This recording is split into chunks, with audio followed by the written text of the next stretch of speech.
Bonjour, shalom, nabandeko nyonso bozolo ndabiso. Boyebi bien émission Éco International ezo tambola pe ezo sala musala nango ndenge e longo bami. Tant bozoyoka Éco, ça veut dire ba nouvelle. Na portugais ba bengi yango ba novidade. To tambola ki tala ba nungu oyo ezo leka na mboka na biso. Bato mususu bazolo bake constitution échangée, bato mususu bazolo bake ekoki ko changer te. Mais ngai étant que journaliste, étant que pasteur, na ko loba ekoki pe ko changer. Selon moi, neto fandaki to sali ba émission mais te kota la l'un d'un homme dédié, l'un ya musali ya Nzambe ou un homme sage. Nasise na tangi kombo na ye biso nyonso toyeba ye. Ya zali na mission ya panafricanisme. Donc panafricanisme ça veut dire que Nzamba pesa ye Afrique. Bolanda ngai vraiment avec beaucoup d'attention. Il s'agit de patriarche Paul Lutete. Donc né na tangi kombo boyebi c'est un homme sage. Né tolobi te photo lukaye. Parce que ça, le makambo est la constitution. Zoakiti Fandawana avec beaucoup d'attention l'andabiso.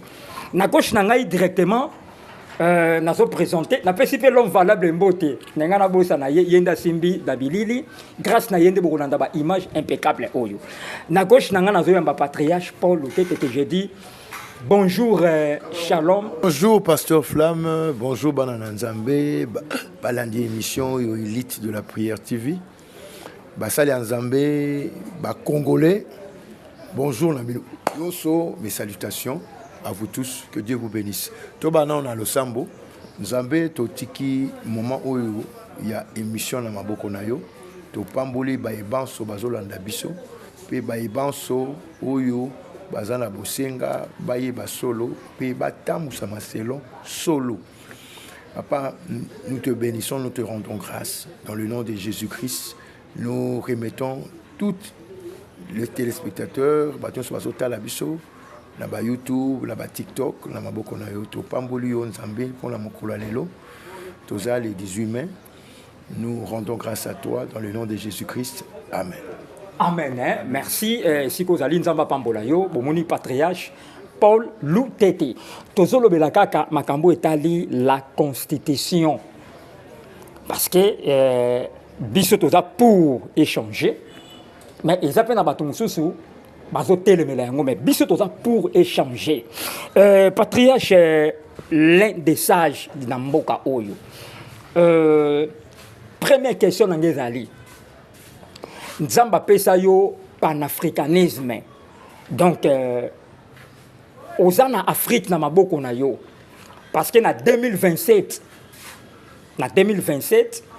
ozana audience na président ya Congo Brazza.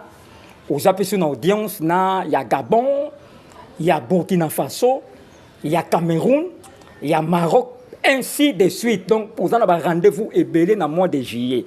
Avant to kota na moboko il y a constitution pour le banini na panafricanisme au Nzamba pesa yo. Bon, pour le panafricanisme, ezali vision ya Afrique. Okay. Tout le monde qui était mokonzi moko alingaka sala monnaie unique pour les Africains. Mais tant que ba mindele ba yoki yango ba éliminer.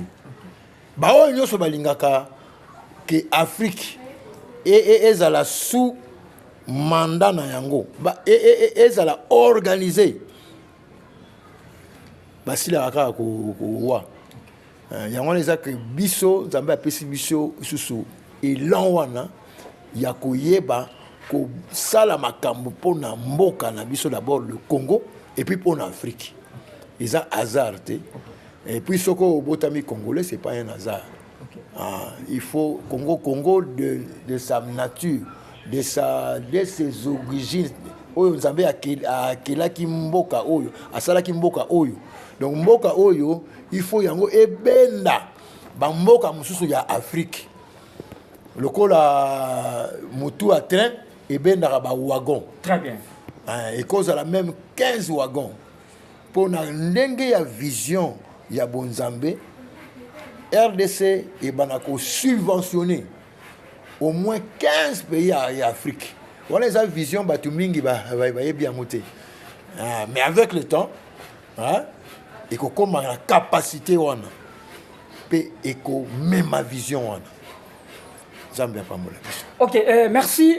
Na balandinions na baimboka au bazan na diaspora partout dans le monde entier. Nzamba pambola bino bo partager émission oyo pebo s'abonner massivement nzambe akoyeba na ko pambola bino. Voilà, patriarche Paul Lutete tozo dinda directement dans siège du jour na biso. Tozo lobela na o etali la constitution o ba benyo na lingala mibeko likonzi. Hein? La constitution na lingala ba benyango mibeko likonzi. Patriarche Paul Lutete yebisa biso na constitution mutoyo kaka constitution mibeko likonzi ilakisi na nini talisa biso na mboka nyonso et pas bato bavandi et pas ba frontière ezali et pas ba limite ezali nzambe apesa mibeko surtout oyo tozoloba mibeko likonzi eutaki epai ya bato te eutaki epai ya nzambe ye moko eza lolenge nini ya kobongisa evandelo ya bato lolenge bato bakovanda na esika wana ndenge nini toyebi na kati ya biblia nzambe po atambusa bana Israel apesaka Moïse mibeko akomeli ye 10 commandements alobi kende kita nango eza mibeko oyo ekotambusa bino après baye kokomasu ba ordonnance eza na Lévitique ndenge mosali ya nzambe abana kosambisa population abana kosala mpona soko makambo ezali Moïse azali kosambisa au moins 600 000 personnes azali kotalisa bango makambo ndenge ezali soko conflit ezali soko makambo ezali soko donc eza parmi mibeko oyo ezali kotambusa Israël. Alors échanger te na bamboka nyonso babengaki yango na série moko balobaki code d'Hammurabi code moko ya mokonzi moko alobaki œil pour œil, dent pour dent. So moto atoboli miso yo pe tobola miso. Hein? Mais siko na kati ya Biblia ezalaki na mibeko ba Moïse atikaki pe ezalaki kokene na lolenge moko. Moto asali ko bo fo lapide ye, moto asali bo fo lapide ye. Na mibeko muso ya kotamusa mboka pe ezali. Ndenge bo kotamusa mboka. Ndenge bo kobatela mboka. Ba ezali so bokomi na mboka wana bokosala banzete oyo ezokola na mboka wana bokotika ngo pendant 3 ans. Mula misato avant bo bana koliango. Bo pesaka moko na zomi epai na mosai na nzambe prémisse eloko nyonso ya liboso zo ko linga pesa eza ba mibeko ezotambusa mboka. Eza lokola lelo tozana RDC tozana mibeko oyo ekonzaka mboka. Na l'auparavant en 1960 ba base batika biso ya ba loi fondamentale. OK. Ba benga loi fondamentale après to kotina ba mibeko ya kisima je crois bakajika na bosani un peu mais voilà. Après koya manifeste lancé Mobutu asala qui manifeste lancé après comment on a 71 a changé qui makambo ebele na mboka pesi loi ya sika après sikoyo tu na conférence nationale ti mokonzi ya sika ye nona na 2006 tant basali constitution oyo tozomona oyo ezalaki constitution ya bato bazali ko bunda bitumba hein basali ndenge nini bakotambusa mboka na constitution oyo tomoni oyo. Merci. OK, merci Baimboka au besoin d'abiso pour partager émission dès dans le bâti auparavant pour s'abonner na Élite de la prière TV. Patriarche Paul Lutete aux sage ya mboka. Donc tant bazo tant ba sage na mboka ozali parmi tant totanga ba patriarche Vincent Makela totanga ba patriarche ba Idi Amin baza ba sage mboka yo poza parmi bango question nangeza boye nalobi étant que un homme dédié oza pour constitution et la changer ou bien oza contre. Bon, il faut que ça que préalable. Avant de changer la constitution, il faut que nous constitution de l'objet qui est constitution il y a mi beko. Ouais. Où est Moussara Mboka? OK. Où est Moussara Batu? Où est organisera Batu? Na Mboka. Et là on se trouve tant organisera Batu et c'est modifié ka. Pourquoi? Nzambe na tamsamino passage dans la Bible. Autre monde que Nzambe a modifié règles. Totangi nombre 27 pour biso tozalaka na Biblia. OK. Pour te démontrer là-bas dans Nzambe que makambo tozoloba ezali séquité. Pourtant na nombre 27, Babi les filles de Tsekoshad, descendants de Epner, fils de Galad, fils de Makir, fils de Manassé, dans de Manassé, fils de Joseph, s'appelait Malka, Noah, Olga, Milka, Tissa. Elles s'approchèrent et présentèrent devant Moïse, devant le prêtre Éléazar, ainsi que devant les princes, toute l'assemblée à l'entrée de la tente de rencontre en disant: notre père est mort dans le désert.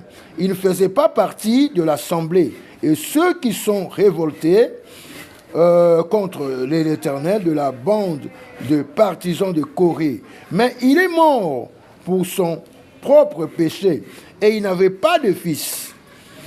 Pourquoi le nom de notre père disparaîtrait-il de son clan, qui signifie c'est le clan du simple fait qu'il n'a pas eu de fils? Donne-nous une possession parmi les frères de notre père. Au moins, il n'y a pas Moïse. Normalement, Banabasi, quand il est en Israël, il n'y a pas hérité. Il n'y a pas héritage. Mais papa a koufi. Papa, on a botaki Banabalité. Aujourd'hui, oui. A botaki Banabalité. C'est quoi? Banabasi, le col a héritage. Habité. Donc, il y a un discuter. Et pas Moïse. Le Camboyo, il faut trouver une solution. Pour les frères, il y a moto akufi, bangonde bazali ko zwa héritage wana. Hein, ezalo ko la soko yo kufi, bana ba ko zwa te mais bande ko no ba ko zwa. Eso so mona ngoza bon ya kindingo wana. Soko mbana ozana mona mobali te. Hein? Bana basi ba ko zwa te, bande ko no ne ba ko zwa héritage wana. Donc mona mwasi aza mutu te. Hein? Au moins, il y a des gens mais bana basi ba ko discuter pas Moïse. C'est que dans on va discuter, Moïse a aussi bangonine. Moïse porta leur cause devant l'Éternel. À quoi tout l'ensemble? Mais ça veut dire que ça qui hein? L'Éternel dit à Moïse: les filles de Tséochad ont raison. Abibana wana basi bazana raison. Ba réclamer droit là-bas. Ah mais ba réclamer droit là-bas. On est que comment m'a quitté? Ezalaki eloko ezako sala maté. Abi bazana raison. Pour Moïse il na yemoko. Avec na muto apesi mibeko ezaye yangate. Na mutu na ye. Omona, na mutu na ye. Ai sanga soki makamako na sala ndenge nini. Omona. Tant apesi Moïse abi bazana raison. Tu leur donneras en héritage une possession parmi les frères de leur père. Ma frère n'a papa barozoa, mais papa barozoa na bango il faut bazo. Oh, ok. C'est à elle que tu feras passer l'héritage de leur père. Tu transmettras ces instructions aux Israélites. Lorsqu'un homme mourra sans laisser de fils, vous ferez passer son héritage à sa fille. Alléluia. Amen. Mi peut changer. Oui, mi peut changer. Donc, on peut déjà réponse. Voilà. Mi peut changer. Ah. Si on a fait ça, on a fait ça, on a hein? Ces instructions de passer par les filles. S'il n'a pas de fils, vous donnerez son héritage à ses frères. Ok. Si on a mon c'était pour si on a bande qu'on a. Penzambe à lobby.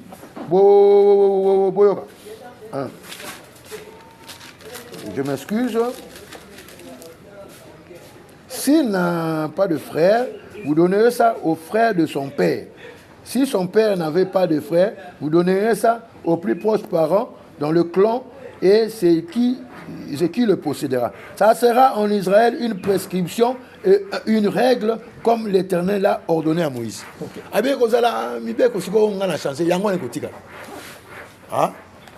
a ces réponses.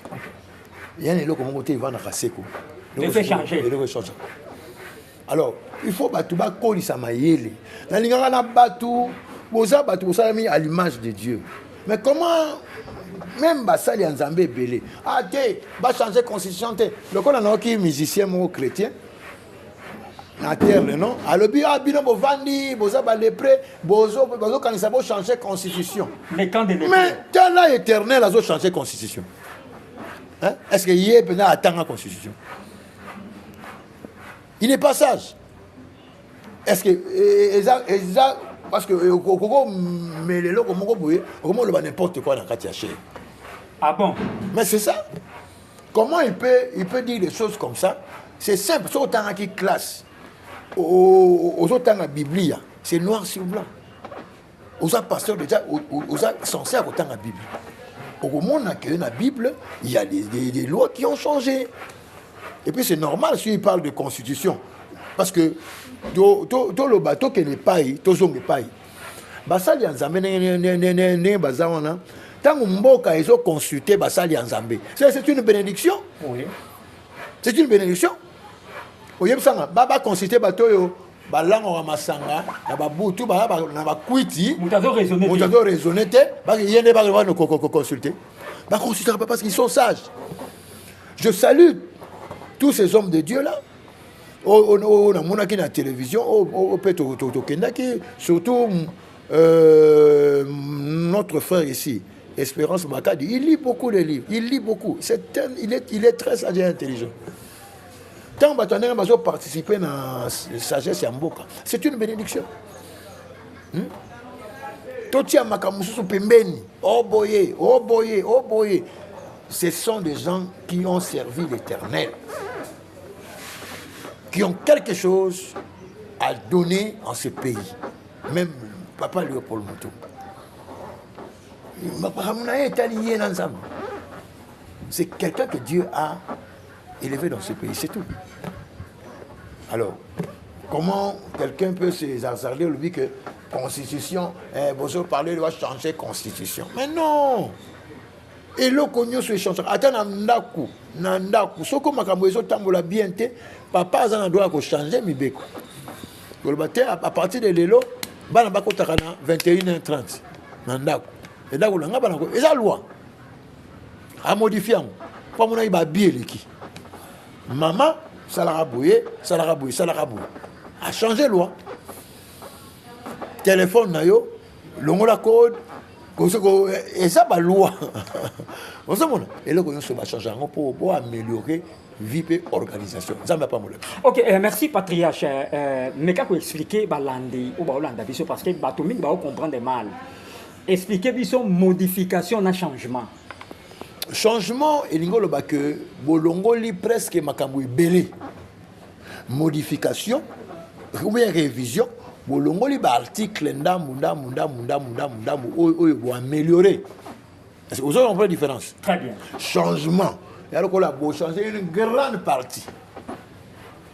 Parce que dans la constitution on a tout ça dans et ça na bisika oyo baloba régime nini ya mboka akoki ko adopter hein ba régime ezalaka régime présidentiel régime mususu eza régime semi-présidentiel mususu eza ba régime parlementaire. Bon, régime eza ndenge mboka ekotambola na quel régime parce que ba régime wana mutu ekabolaka ba attribue à mokonzi ya mboka. So régime présidentiel ba opesa pouvoir mingi na président. So semi présidentiel ba okabola. Ndamu na présidence, ndamu pe na parlement. So que régime parlementaire, parlement mutu akozala na mibeko. Président ko lobelo côté o pe ko lobelo Tant que le régime a beaucoup changé, si on dit que le régime est au bon, ou bien carrément le non, tu reconnais le fédéralisme. Le fédéralisme, c'est que Bambo a mis comme un État, une région, et comme une autonomie. Et ça, c'est un système. Où tu vas ça pour te mboka et qu'on évoluer malam. Le coup la province ya Tanganyika, province ya Chopo. Pour développer un malam, pour lui que bon, mbongo utara na Chopo. Hein? Oui, bah ça là, tout ça bah usine na Chopo, mbongo il faut tout ça là bah usine, tout ça là pour décentraliser en gros. C'est-à-dire que ti na village, mbongo ezo koma. Makambo ezo salama. Il y a bien un fédéralisme. Hein? Il y a bien un fédéralisme. Donc, il y a un système qui va changer pour te mboka et évoluer. Hein? Noki et de se développer Noki. Il y a une révision. Les alliés vont changer quelques changement. En même temps, le même système. Le l'autre, RDC est un pays laïque. RDC est comme un pays chrétien. Dans la vision de Zambie, mais dans le selon la vision de Zambie, il projeté pour un pays. Il y a un Zambie. Tanguy. Quelque chose. Qu'est-ce que vous avez préparé pour la constitution de Mboka Oyo? Il y a quelqu'un qui changeons la constitution. Vous avez préparé quoi? Nous avons s'adressé à Patrias, Albert Kankankensa. Nous avons s'adressé à Ngapongo Nazana Moutou RSC. Président ecclésiastique, il y a Église de réveil au Congo. Son Excellence, M. Ijibayama Pia. Est-ce que au sali programme de réflexion pour la Sali en Zambie, pour la commander, qu'est-ce que on a quoi pour opposer le changement de la constitution? Tout ça dans le document mon côté. Jusqu'à preuve du contraire, tout ça dans le document mon côté. Tout ça et l'autre mon côté. Mais on parle de changement de constitution. Parce que le changement de constitution, ça peut faire 5 ans. Hein? C'est pas aujourd'hui.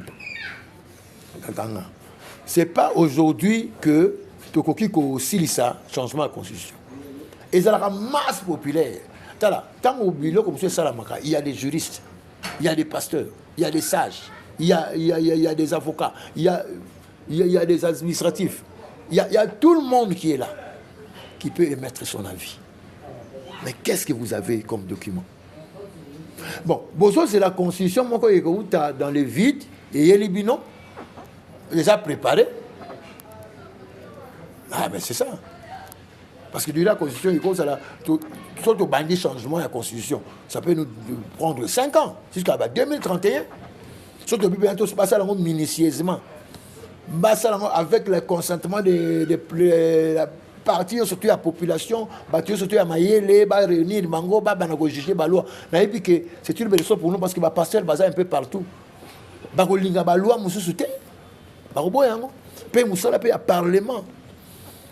Parlement, il faut émettre sa vie. Si il y a un cours constitutionnel et qu'on a approuvé un référendum, il dit ma constitution.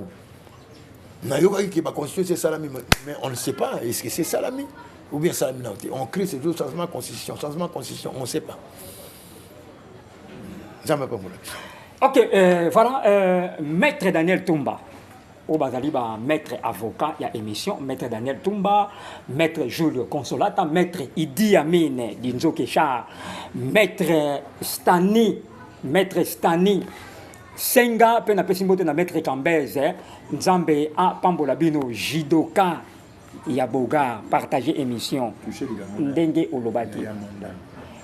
Partagez vraiment l'émission Oyo massivement et que vous avez une bonne chose. Jidoka, Yabogar, petit frère et évangéliste Cédric, Maquel l'homme valable. Voilà longtemps, tu as toujours un patriarche. Bisso pour constitution échangée. Pour le qu'on tient des bandes, pour patriarche Paul Loutete, dans les méga qui expliqué Bisso Oyo. Fati, notre président Fati Béton, balobi azana mandaté, kasazana mission. Mais qu'est-ce que expliquer biso? Bon, il y a une différence. Hein? Oui. Les hommes intelligents, écoutez-moi, il y a une différence entre le changement de la Constitution et le mandat du président. La Constitution, on a appelé ça président 2 fois, hein? Une fois mandat renouvelable. Ça dit 10 ans. Ça 10 ans en 2028. Bien. Le Congo, bon, déjà pour faire une constitution, il faut les forces populaires. Ça peut avoir une durée indéterminée. Attends, 5 ans. Attends, 5 ans. Ça doit commencer. Oui. On doit aussi sortir l'argent. Oui, oui. C'est un programme qui se hasarde par exemple. Il y a un programme. Il y a Mboka. Au bandit comme ça la constitution. Et puis si on il y a 229, hein, presque 229 articles, hein, je crois. Donc il faut aussi qu'on l'enlève par article, ils ont madame qu'on retenir, oui, oui. Bamsusu ko baki ça. Oh bomoni ke ko bon ça ko labino ko baki ça. Bamsusu ya non dit. Au moins tout dernier article en Zambie. Bana basi basaye ko hérité. Mais moi si on a aké ko réclamer. Mais Nzambe lobi, Nzambe a changé constitution. Rien n'est on a été. Oui. A changé constitution. Oui. Habité. Siko banda lelo. Bana basi bana ko hérité. Soko azana moi cité. Moi si on a reçu héritage pe a okabola soko azana ngote bande quoi papa mbana reçu. C'est comme ça. Et là qui va non dit. Là on va constituer mais so tangi membe ko oyo et ça biloko mususu et silaté. Il faut pas bakisa. Ba bakisa le lenge que makamongo il faut continuer en lisusu. Oh, il y a des non dits. Constitution ça m'a rebellé. Il y a un mandat à président. Toloba. Président sont totalement bien. Guerre est pendant qu'il a 2000 combien? Guerre. Bon, et bandit vraiment, na début à mandat, il y a notre président Fati Béton. Voilà. Et bandit a début à mandat. Guerre en gros est aussi là. Et aussi la guerre continue. Guerre en gros ils continue, mais les autres sont pas formés. Bon, c'est quoi? Est-ce que banani va provoquer la guerre? Banani va provoquer guerre. On a eu mon sa réponse pour tout un journaliste ces questions. Sauf qu'il a lobby, journaliste pas yebi. Na yebi menga na bo bibi. Le journaliste oyo. A benga mutu wana kuku dendo. Et c'est ça le kuta. Kuku dendo yebani. Kuku dendo. Et ça nan. Kagame. Yomoko kuku dendo. O lobby kuku dendo ya ngaité. Ya ba propos na yo. Kuku dendo. Et ça uta na Rwanda. Na connivence na communauté européenne. Dans le pays des États-Unis, azaki na kati. Si les États-Unis a bendani. Ozoka. Pour programme ezaki ya ko balkaniser mboka, mboka comme ndamu. Ndamu ba français, ndamu ba anglais, ndamu ya kuku de ne pas récupérer pe gestion. Mais zéro na yé. Bon, Zambali bisa ba benga mutu kuku de doté que Dieu me pardonne. C'est un président de la République du Rwanda. Un pays quand même qui nous agresse, hein? Ça c'est la réalité. Hein? Bon,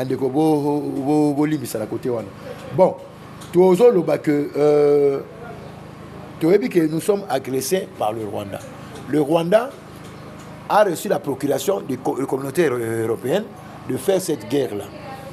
Alors, de base au territoire, il y a Mamboka, va occuper.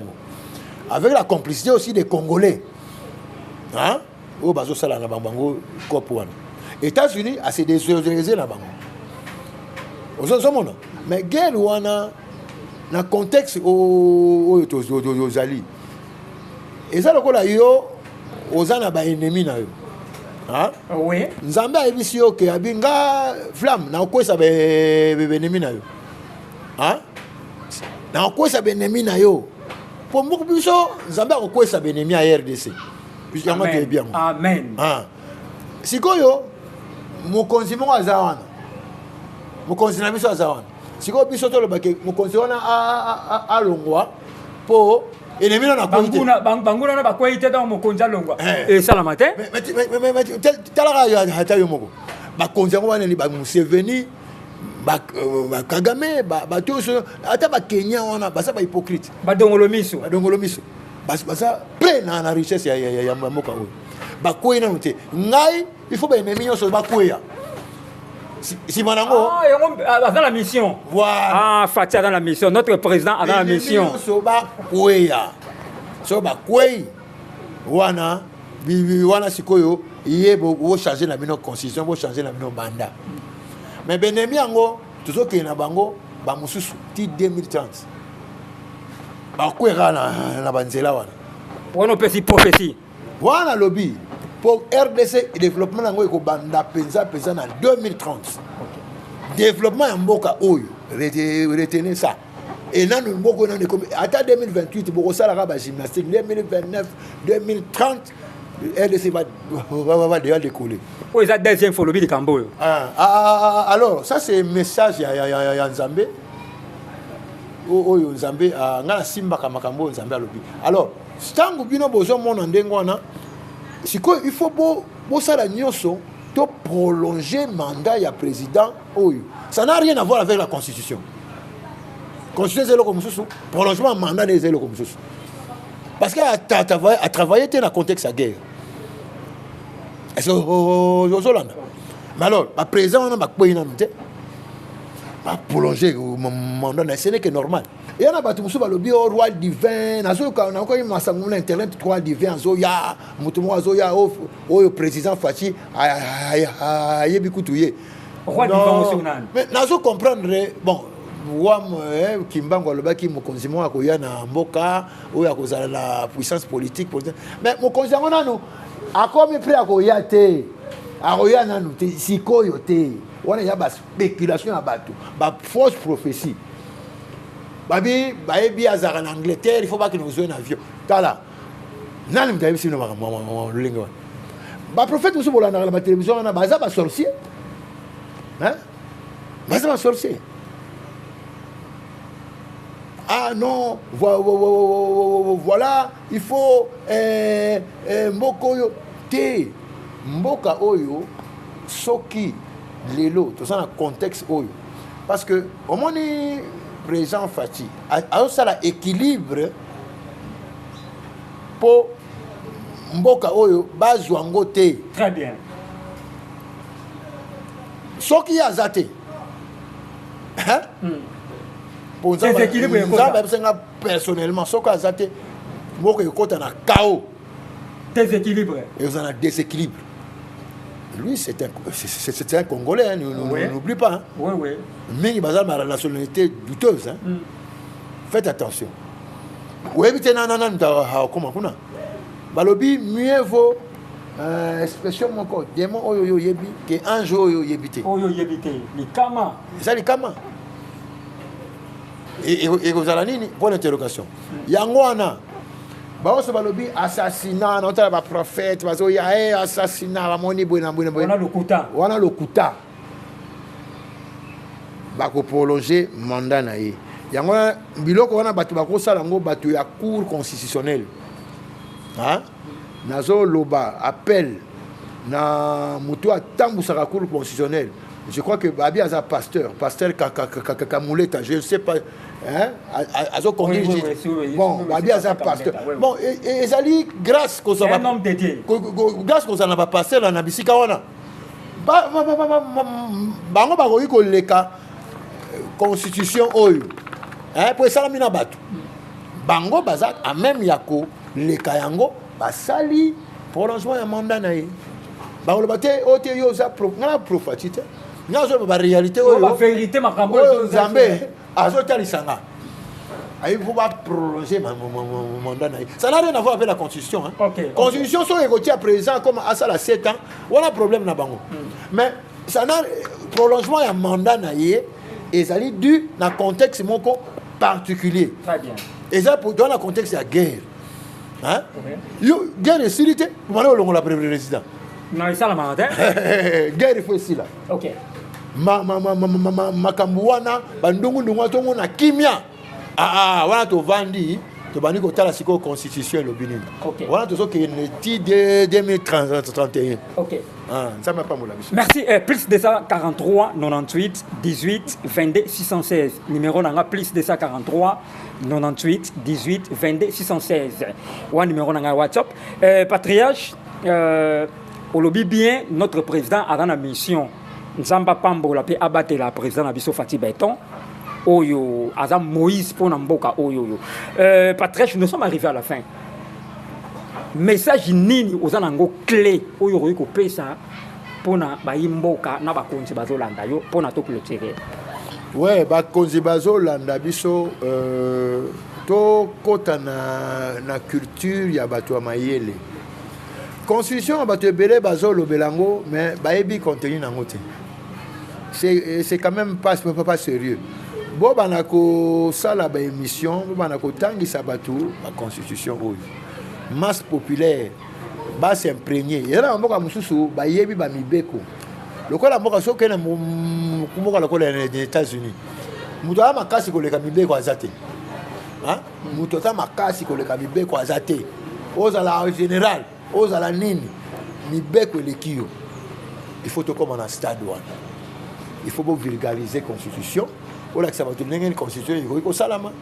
Ndenge bato bakoki ko na ba référendum surtout de boltali sa bato congolais comme na mayele wana loba na ba konjamboka hein soki ba konjamboka bakoki te ba pasteur hein eza ma bête mais bo sala ngo na ba cherté bo sala na ba session spéciale bato ba lingi ba za ba ambition avec l'église aux ba politicien ba musu ba za ba ambition ba comme ba député ba nini.